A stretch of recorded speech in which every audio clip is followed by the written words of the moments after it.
Hey friends, welcome to Motivational Minute here on the Radio Lady channel where I, Paige, have a cold. And I'm going to give us a pep talk and a 60-second video. So when I realized I was catching a cold, I was actually pretty grumpy about it. It's the second week of the new year. Doesn't my body know that I have stuff to do? And then I took a second, took a deep breath, and I remembered that I don't have to get all of that stuff done today. I have a whole year to plan out new adventures, new stories, and yes, that doesn't mean I shouldn't set like short-term goals, break down my goals, have a big overarching goal for the year, all of that stuff, but it's unrealistic to think that this week, the week that I am sick, I need to do all of it, because I don't, and you don't either.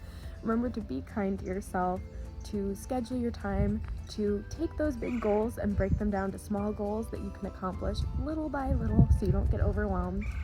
Happiest of Happy New Year's, and I will see you next week. Subscribe for more motivation and inspiration. Check out all the links below, and I'll see you soon. Bye!